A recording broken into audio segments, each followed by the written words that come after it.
അവിടെ പലഹാരം വല്ലതും ഇരിപ്പുണ്ടമ്മേ? എനിക്ക് ലഡുവും ജിലേബിയും ചിപ്സും ഹൽവയും തിന്നാൻ വിശക്കുന്നു അമ്മേ. ഇപ്പോഴല്ലേ ദോശ കഴിച്ചത്, അപ്പോഴേക്കും വിശന്നോ?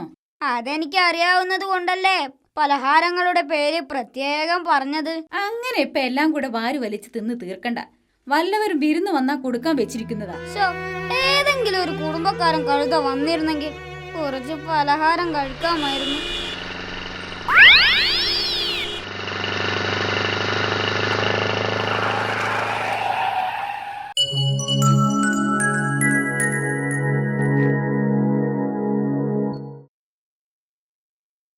അമ്മേ അമ്മേ അമ്മേ. എന്താടാ കുരുത്തം കെട്ടവനെ? അടുക്കളയിൽ ഒരുപാട് ജോലിയുണ്ട്. അമ്മേ, നമ്മൾ അയൽക്കാരുമായി നല്ല ബന്ധം സ്ഥാപിക്കേണ്ടത് സാമൂഹിക ജീവിതത്തിൽ വളരെ അത്യാവശ്യമാണ് എന്ന് ചിന്നമ്മ ടീച്ചർ പറഞ്ഞത് നേരാണോ? പിന്നെ അല്ലാതെ, അയൽക്കാരുമായി നമ്മൾ എപ്പോഴും നല്ല ബന്ധം പുലർത്തണം. എങ്കിൽ ഞാനൊന്ന് ചിഞ്ചുവിന്റെ വീട് വരെ പോയി നല്ല ബന്ധം സ്ഥാപിച്ചിട്ട് വരട്ടെ.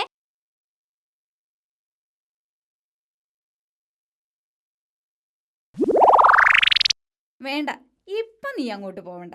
അതെന്താ അമ്മേ? അയൽക്കാരുമായി നല്ല ബന്ധം സ്ഥാപിക്കണമെന്ന് അമ്മ തന്നെയല്ലേ ഇപ്പം പറഞ്ഞത്? അത് ശരി തന്നെയാ, പക്ഷേ ഇപ്പൊ നീ അവിടേക്ക് ചെന്നാ ഉള്ള ബന്ധം കൂടി തകരും.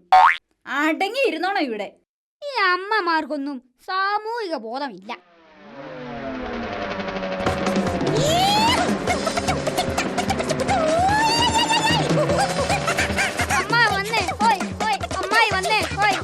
അമ്മേ, വേഗം ചായയും പലഹാരവും എടുത്തു വെക്ക്. അമ്മാവനും അമ്മായി നമ്മുടെ വീട്ടിൽ വിരുന്നു വന്നിരിക്കുന്നു. അല്ല, ഇതാരൊക്കെയാ വന്നിരിക്കുന്നത്? വരൂ വരൂ, എത്ര നാളായി ഈ വഴിക്ക് വന്നിട്ട്? ഓരോ തിരക്കല്ലേ പെങ്ങളെ, ഇവിടെ അടുത്ത് വരെ വന്നതാ. അപ്പൊ ഒന്ന് കേറിയിട്ട് പോവാന്ന് കരുതി. എന്തായാലും ചായയും പലഹാരവും കഴിച്ചു പോയാ മതി. അമ്മേ, പെട്ടെന്നാവട്ടെ, അമ്മാവന് തിരക്കുണ്ടാവും. അയ്യോ, ചായയും പലഹാരം ഒന്നും എടുക്കണ്ട, ഞങ്ങൾക്കുടനെ പോവണം. അതൊന്നും പറഞ്ഞാ പറ്റില്ല. ഒരു വീട്ടിൽ വന്ന എന്തെങ്കിലും കഴിക്കാതെ പോകുന്നത് മര്യാദയാണോ? മിണ്ടാതിരി. ഇവൻ ആളങ്ങ് ഉഷാറായി പോയല്ലോ. നിങ്ങൾ ഇരിക്കേ, ഞാൻ ചായ എടുക്കട്ടെ. Very good. വേണ്ട പെങ്ങളെ, പിന്നീടാവട്ടെ.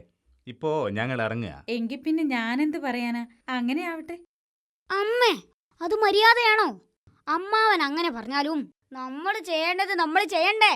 ചായം പലഹാരം എടുക്കമ്മേ. വേണ്ട മോനെ. അപ്പോ പെങ്ങളെ, ഞങ്ങൾ ഇറങ്ങുകയാണേ. ഞാൻ സമ്മതിക്കില്ല, ഒന്നാലും സമ്മതിക്കില്ല. ചായ വേണമെങ്കിൽ കുടിക്കണ്ട, പലഹാരം കഴിച്ചിട്ട് പോയാ മതി. വിടുമോനെ. അയ്യേ, ഇവൻ എന്താ ഈ കാണിക്കുന്നത്? സ്നേഹം കൊണ്ടാ. വിടടാ ടിൻഡു, അവർക്ക് തിരക്കുള്ളത് കൊണ്ടല്ലേ. അമ്മാവ, ഞാൻ അവസാനായിട്ട് പറയാ, സ്നേഹത്തോടെ പറയാ, പലഹാരം കഴിച്ചിട്ട് പോയാ മതി. ഒരു വീട്ടിൽ വന്നാല് അതാണ് ഒരു മര്യാദ. വേണ്ടെന്ന് പറഞ്ഞില്ലേ, ഞങ്ങൾ പിന്നെ വന്ന് കഴിച്ചോളാം. പലഹാരം കഴിച്ചിട്ട് പോയാ മതിയടാ കഴുതകള. മര്യാദ വേണടാ അമ്മാവ, മര്യാദ. ഒരു വീട്ടിൽ കയറി വന്നാലേ മര്യാദയായിട്ട് പെരുമാറാൻ പഠിക്കും. ഇങ്ങോട്ട് വാ, പച്ച വെള്ളം തരില്ലേ ദ്രോഹികളെ. ഇവരൊക്കെ എന്നാണാവോ മര്യാദ പിടിക്കുന്നത്?